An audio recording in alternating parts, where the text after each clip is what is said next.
Stephen A., he managed to get the league from where it was to where it now is. And we understand that it's been a remarkable journey he led them on. I'm curious how. How was he able to navigate that?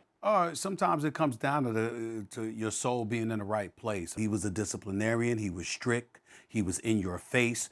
He was unapologetic about it. But you knew that he knew what he was talking about. And more importantly, you always knew that he had the league's best interest at heart. He always seemed to understand and made sure to disseminate the message to the players. This is our league. This is not my league. This is not the owner's league. This is our league, and we're all invested in it.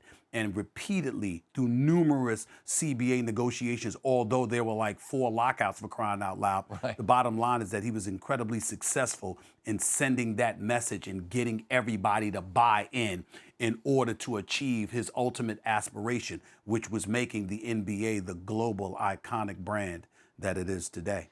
And I think that's remarkable because it's such a tricky dance, isn't it, Stephen A.? Because everything you read, I read Woj's piece just before you and I sat down, and you read words like tyrant and iron fist, and that's not always associated with someone that would earn the ultimate respect, and yet he was able to do that. And I find that, when you talk about a legacy, as remarkable as anything. Do you share that viewpoint? I definitely share that viewpoint. I mean, listen, I've had situations with David Stern where I was called into his office and he said things to me that ain't. First of all, it's not even you can't even repeat it over FCC airways. I don't know if you can repeat it. Period. With some of the things how did you take that when that happened? He had said to me from time. How'd you take it? Well, excuse me.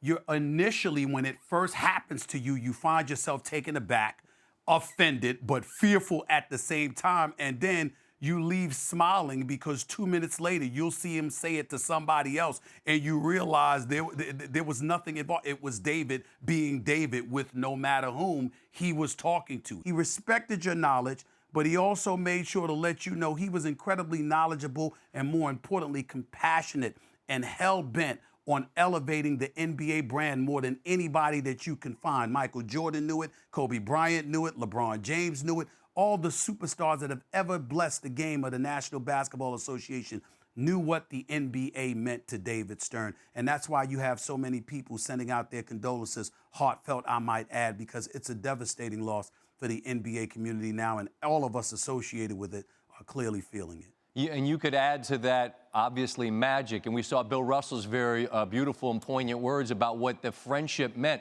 And I'm struck by that, how he spanned generations. But I do wonder this.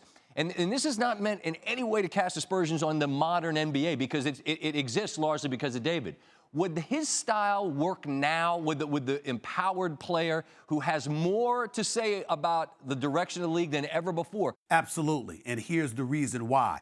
In the end, he wouldn't just rule with an iron fist, but he would show you why he strategized things the way that he did. Everything that he touched associated with the NBA ended up going in a vertical fashion. And you couldn't argue with the results because anybody who would stand before him trying to give him pushback were usually individuals that benefited from the level of excellence that he displayed and disseminated for decades. So how are you going to argue with it when he had a history and a resume that validated whatever proclamation he would make? All parties involved usually feared being in front of him if you had to debate with him or argue with him about anything because you usually knew you would lose.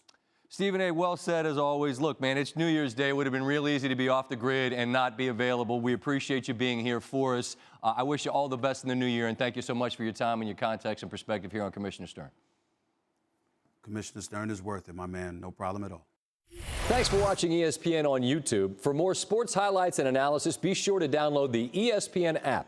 And for live streaming sports and premium content, subscribe to ESPN+.